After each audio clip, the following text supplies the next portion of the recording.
Hi, folks. So I'm not going to bury the lead. Most of these changes are really good. There's a few that I'm a little hesitant on, but overall, um, this this looks cautiously optimistic. So what I'm going to do is I'm going to take you through all the changes on the roadmap, at least most of it. I'm not really going to go too much into like some of the naval things. I'm going to talk about some of these and what their impact is going to be as I understand it right now, with the disclaimer that I have not yet had the opportunity to send some Q&A back to the devs or anything. And I want to spike the football a little bit. It seems as if a few of the things that I sent them are reflected in some of the changes, at least in spirit, if not in exact detail. First of all, changes to the Silver Lion mechanics. This is huge. Improve the balance of Silver Lions, increasing the reward multiplier, and reducing the cost of repairing vehicles to make all vehicles break even for the average player, including without a premium account.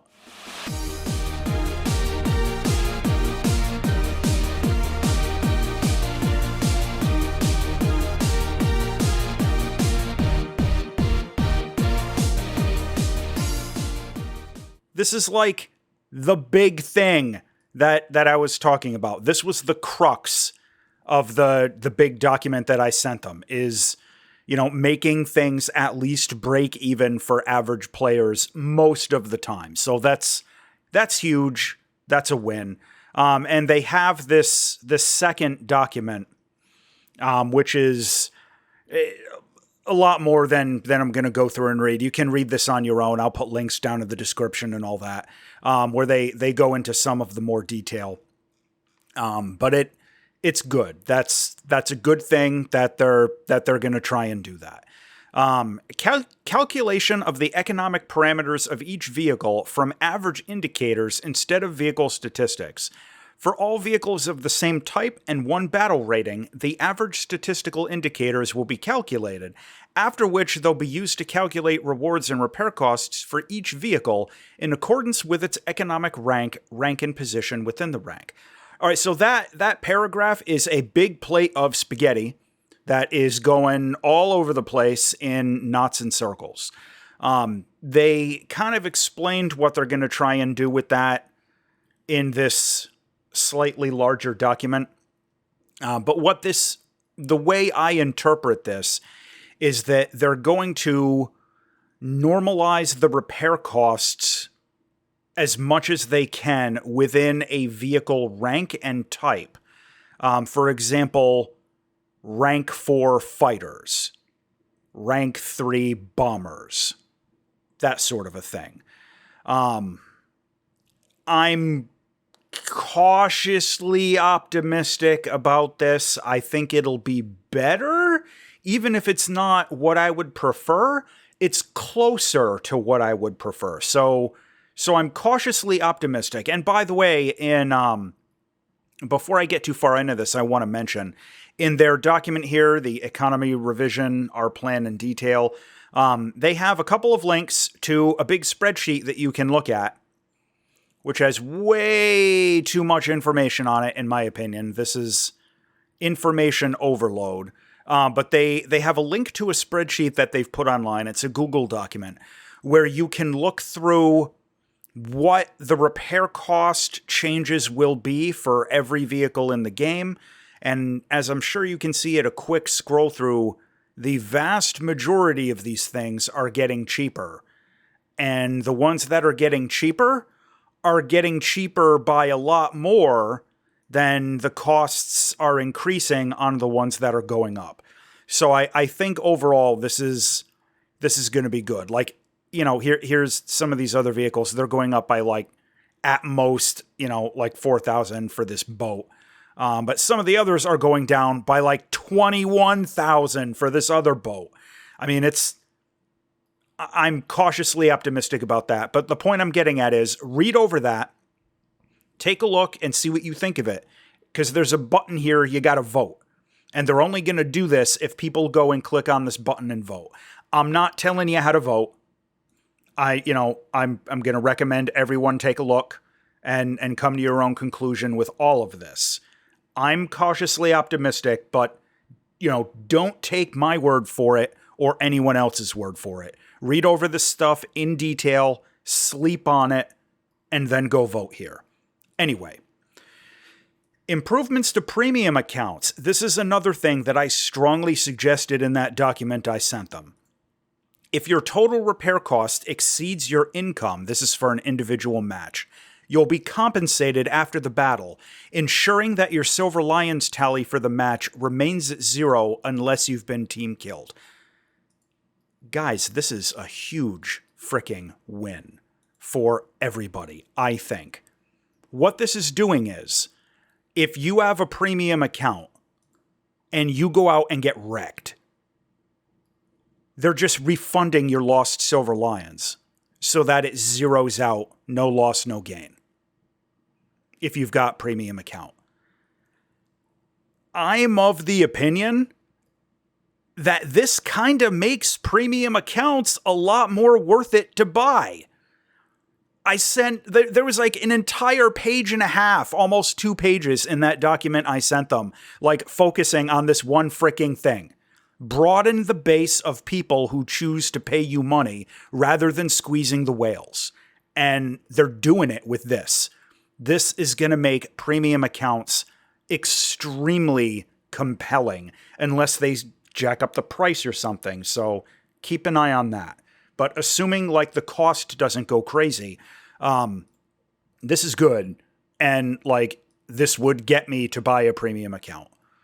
Adding free backups to newly purchased premium vehicles. Yeah, okay. I'm kind of surprised that wasn't already a thing. I don't think that's going to be as much of a big deal as some of these others.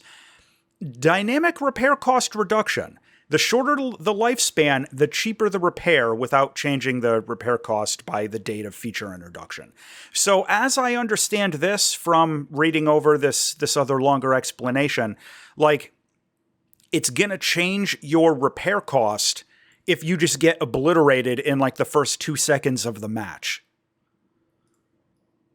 That's interesting. I had not thought of this as a potential like mechanic to ease the repair costs. I think this may reduce people doing one and done. We'll see. We'll see. Capture point reward for vehicles that failed to survive until capture completion. I don't have a strong opinion about this. I'm not entirely confident that they've been super clear about how that's going to work in this other document. I'm going to wait and see. Free repair if destroyed by an ally. About damn time. Detailed calculation of the rewards in the mission results window, as well as in the private message after the battle ends. Yeah, okay. Changes to progression and research points. This is another really important section here. Condensing of tech trees by grouping of vehicles and decreasing the required research points to research vehicles in groups by 2 times. All right, so this was explained a little bit in more detail in this other document, and they're kind of talking in spaghetti again. They're going to put more vehicles into folders, and they're going to make folded vehicles cheaper to research by quite a bit. So I'm optimistic about that. I think that's good. Like if you don't care at all about, I don't know, the Spitfire, then you can just research your first Spitfire and just get through to the next tier of vehicle inside that rank. But if you're really into the Spitfire, you can go research those other 10,000 of them much quicker than you can now. I know that there are different types of Spitfires. I'm just making a quick example. Reduction of research and purchase costs for rank 6 and 7 aircraft. Again, very good. Skill bonuses and RP. All right, so another thing that I focused on in that document I sent them was removing like reward caps and focusing on finding ways to like allow players who are kicking ass to actually be rewarded accordingly. All right, don't hold back those top 1% of players. At the same time, you are not penalizing like that middle 80%, right? Well, that's what they're doing here. Extra reward for a certain number of kills in a session. The required kill number, as well as the bonus value, are determined by the game mode and vehicle rank. For example, the approximate value for rank 3 arcade ground vehicles are going to be 3 kills gets you a 15% bonus, 6 kills gets you a 30% bonus, 9 kills gets you a 50% bonus. Again, I think this is big. I think this is going to really motivate people to try harder more than avoiding a repair bill motivates people to try harder. And again, that was one of the other things I hammered in that document is focus on a positive feedback loop instead of a negative feedback loop. And they're doing it. I love to see it. I'm not taking credit. I'm just very happy that some of these align up in spirit, at least, with some of the things I was hoping for. Detailed calculation of the reward in the mission results window. Yeah, okay. Research bonus for new nations. This is also really good. I like this. And if you look at the dates, this isn't coming right away. But, you know, this is a longer term goal, but I like it. After obtaining a top vehicle of one nation, and such a vehicle is going to be marked in the tech tree, a bonus is added to the research of vehicles of this type in other nations, where the top tier vehicles have not yet been received. The bonus is given for 3 battles every day for each nation separately, and it depends on the rank of the researched vehicle, and it's got some bonuses there. So what the saying is, if you unlock like the F-16A, the current top tier fighter in the American tree, you'll get bonuses researching fighters in your second tech tree, your third tech tree, your fourth tech tree, and so on. So I think that's really good. And like if you get to the Mirage 2000D, the top tier strike aircraft for France, you'd get these bonuses researching strike aircraft in, Italy or whatever. So I think this is good. This is going to just ease the pain a little bit for people who've been playing the game for a while. They've already ground out one of the tech trees, and now, oh man, you got to start from scratch all over again in another. This is going to make that a little bit easier. So they're putting a Band-Aid on some of that pain. I like that. I don't know whose suggestion that was, but thumbs up. Other progression updates. Revision of the use and obtaining of fire. Okay, so some of this stuff people have been asking for a long time. The FPE in ground vehicles and countermeasures for aircraft. All right, these are things that everyone has been complaining for a long time, make some of the higher tiered vehicles like unplayable when they're stock. So they're going to be giving you, it looks like, a one-use fire extinguisher for free. And then when you research it, you get one that can be used more than once. Okay, that's decent. Parts and tool sets for naval, it looks like it's going to be a similar thing. Standard countermeasures will become available immediately to researched aircraft. Options such as chaff, improved flares, mixed, and flares priority will be available by researching the module. So it looks like they're just going to give you like just flares. I'm guessing because they itemized here chaff only as something you get from researching the countermeasures module. Maybe stuff like the F-105 is just going to have chaff only by default. I don't know. But I think these are good changes. People have been complaining about these for a very long time. Mission point rewards for repair and fire extinguishing assists of allies. Thank you. Thank you so much. This is like, I haven't talked about it in any of the videos I've done about like economic changes or anything. But one of my big, I don't want to say big gripes, but something that I have noted about the game is that it often fails to reward good teamwork and sportsmanship and like encourages cutthroat jackass behavior. This will sort of maybe help improve rewarding good teamwork. That's good. Anyway, helicopter research progression by playing ground vehicles. A player will be able to select either tank or helicopter to channel the research points in ground battles. This is another, this is really good. I didn't think of this. I don't know who came up with this, but this is a really good idea. That right now, as things stand before any of these changes, the helicopter research grind is the worst grind in the entire game, in my opinion.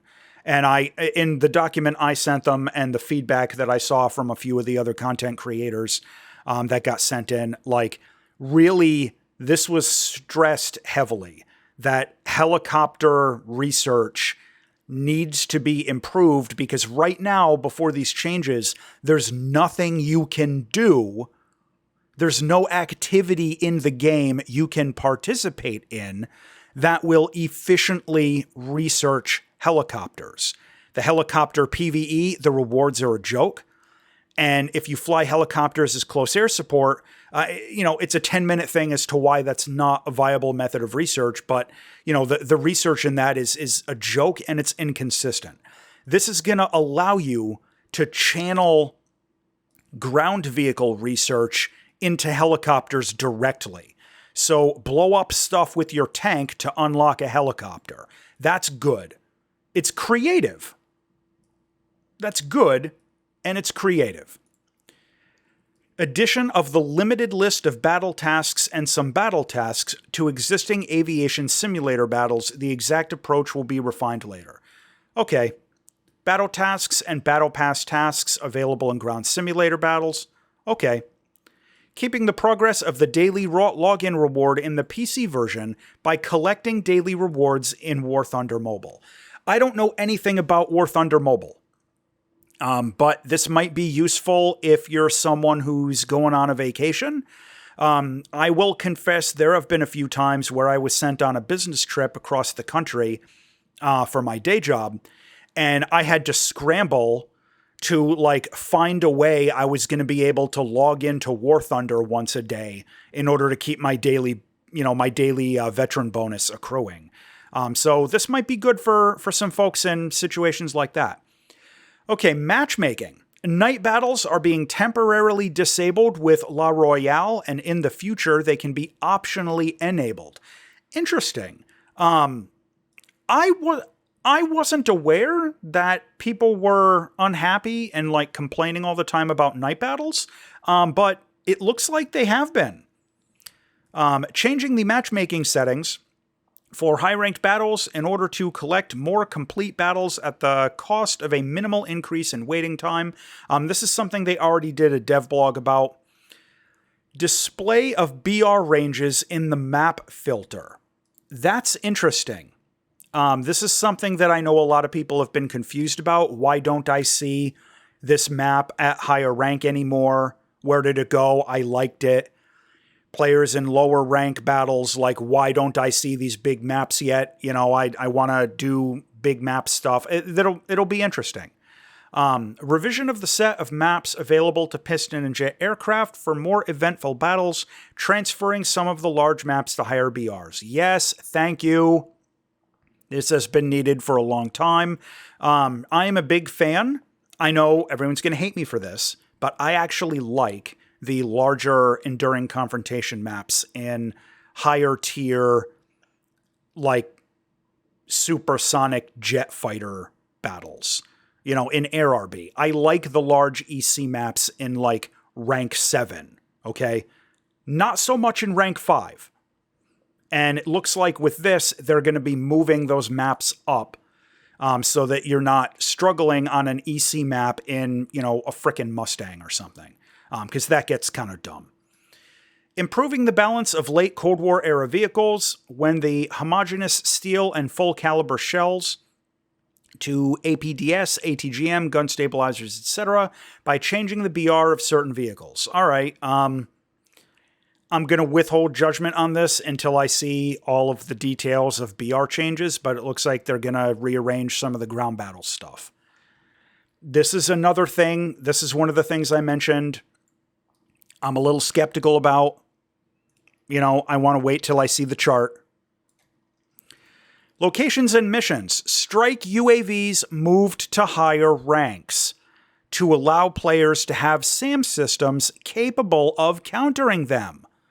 That is a good change. One of the things I didn't personally have a big problem with it, because for whatever reason, maybe I'm just lucky, I don't know. Like when I play tank battles at any BR, I almost never get killed by aircraft, helicopters, and drones. Like, I don't know what it is. I see other people comment on my videos or post on Reddit, and I take everyone at their word that, like, every time they go out, they get frickin' drone striked, and it's really frustrating for them. I personally don't run into that, but I have seen a lot of other people get really pissed. So I think this is good. It's going to put the drones up to a level with those, with those guided missiles, that at least there's going to be the ability of somebody on the team to counter them with a SAM. Hydroplane reward points moved to the map's respawn points, moved to the map center, allowing them to spawn over the friendly airfield. I'm assuming that's for naval? And I don't know much about that change. Reduction of the effectiveness of AI anti-aircraft guns located on fields and convoys in all aircraft modes. This is big. Everyone has been complaining that mid-map AA is overpowered, and airfield AA is overpowered, and everybody, if they're the last one up and they're ahead on the tickets, instead of going and fighting and risking losing the match, they just fly in a small circle right above their airfield. Very unsportsmanlike, cutthroat bullshit sort of conduct. This will hopefully reduce some of that. Special winter trees for winter versions of locations. That's cool. I like winter visuals. Fixing issues with bushes when shot through or after a collision. I don't really know what that means, but okay. I don't know what issues with bushes they're talking about, but good to fix a bug, I guess. Poland and Eastern Europe. Changing the landscape outside of towns in order to get rid of large forests and hills. Introduction of fields with small interspersed forest hills instead. This will get rid of the massive problems of standing in forests when no one is visible and lead to more active gameplay. I'm going to wait until I see the maps, but you know what I would prefer? If you're going to redesign the maps, redesign them to stop people from doing spawn-to-spawn sniping shots in the first 30 seconds of a match. That sucks. Anyway, changes to the landscape designs of El Alamein, Aral Sea, American Desert, Japan, Sinai, Normandy, based on player feedback, removing places where one person can control most of the map and encouraging fights at closer range. Okay, interesting to think about that. We'll see what comes of it. Changing the landscapes of Alaska, Sversk, Vietnam, Maginot Line, 38th, Stalingrad, and Karelia, based on feedback. Planned to remove the places from which one player can control most of the map. Okay, let's see the changes. Massive revision in asset collision and ground vehicle locations in order to get rid of inconsistencies of visual and physical models. Not really too sure what they're talking about there, but I think the gist is that this is looking for, like, performance enhancements. Maybe good. Improvement of jungles by reducing the number of positions camouflaged by vegetation, which will improve visibility and reduce the number of shots from ambushes. Okay, we'll see. Gameplay. Refinement of the damage model for small caliber heat rounds. All right. I'm not going to go through all of these. I'm just going to sort of quickly skim through. But there's one thing I'm going to mention is not here, and it's got me a little salty. Improved indication for spawn zone protection. This is good. Make it a little bit more obvious. Finalization of mechanics of the commander site and tanks. I know people have been talking about that quite a bit, so it'll be good to see that done. The ability to accept an apology for a team kill. When accepting an apology, the apologizing player is not awarded penalty points, followed by a possible kick from the session and a ban for the team kill. This is good. I have definitely been team killed when it was an accident, and I'll show you a quick example here.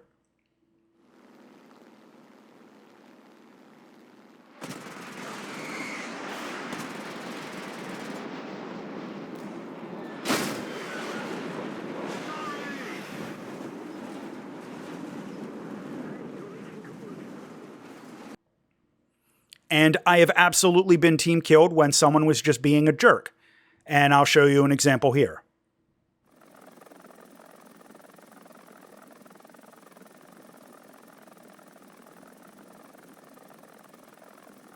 A little more effort and victory will be ours.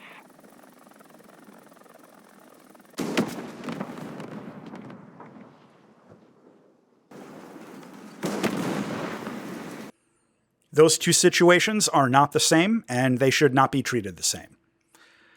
Destructible 3D decorations, including the ability to shoot down or destroy. I'm guessing that this is like the garden gnome, the toilet paper, that sort of stuff, like on ground vehicles. Interesting. I don't want people to blow the toilet paper off my tank, but okay. Reworking of network logic to solve one of the problems of ghost shells. Yeah, they're finally working on ghost shells. This is good, because this has been an issue for a long time. Refinement of the tank and landscape collision solver in order to fix situations where a tank that is flipped on its turret top is almost impossible to turn over. Yeah, that sucks if you get flipped over for any one of 1,000 reasons and you're just stuck. And nothing that anyone can do will help you. So, thank you. All of the turtles out there are happy about this change. Improved target hit alert in aircraft battles.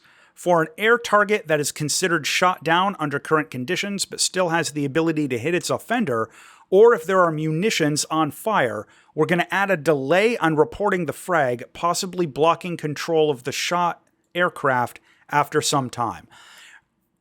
If I understand what they're doing with this, people have complained for a long time that they get shot down by a dead bomber's gun turret.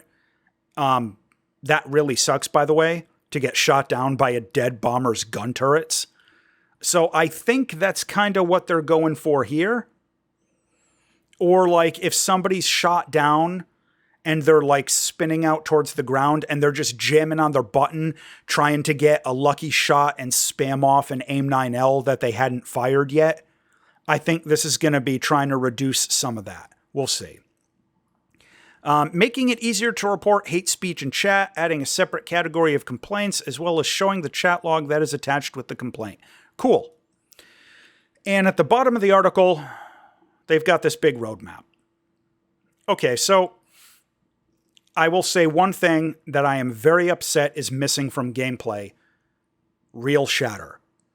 For those who don't know what Real Shatter is, it is a mechanic that they changed and have been rolling out more and more to change the way that explosive fragmentation shells blow up after they impact a vehicle. This is primarily an issue in aircraft battles, and it ends up being an enormous nerf to high-caliber aircraft cannons. I have a couple of vehicle reviews coming of aircraft that are primarily armed with 20mm cannons, and like I have footage pumping 200 rounds into an aircraft target that I'm shooting at, scoring dozens of crits. and it just won't go down because of this real shatter mechanic has nerfed my high explosive shells to do almost no damage. But then some other guy flies by and hits me with like half a second of spray with, American 50 caliber tracers, and my entire plane is black and on fire. So not all guns are getting a nerf from that real shatter crap. It's a bad problem. I'm going to have a video out about it in a couple of weeks. I don't want to say anything more than that yet, but I'm going to be doing some content specifically about that problem in the near future. So stay tuned. And I know a lot of people have been complaining about it on Reddit, on the forums, on the content creator Discord, on YouTube videos. It's a shitty mechanic and they should just hard roll it back immediately. But it wasn't even mentioned in this document that is full of so many other positive changes. So that is a disappointment. But I'm going to tackle it as like a separate issue. Anyway, I've been talking for a while. I'll shut up here. I think overall, I'm cautiously optimistic about these changes. I'm going to say, go read through this and go and vote. Where's the button there? Go and read their spreadsheets and vote on whether or not you want to adopt these changes to repair costs, because it's a significant change. I'm of the opinion, by the way, that this new way to do repair costs, I'm of the opinion that this is what most people thought they were voting for last year. And now they're actually doing it the way that they kind of hinted that they were going to do it before. I don't like that they're still going to be comparing vehicle statistics. They say indicators instead of statistics, but let's be real. I'm not happy that they're still using vehicle statistics, but at least in this case, they're going to be using vehicle statistics within a much more narrow set of criteria. So I don't know. We'll see. I'm cautiously optimistic. Feel free to leave some comments saying that you think this is great or that it's a big fake news false flag operation put on by the secret snail mafia to lure us into a false sense of security before they come in for the killing blow.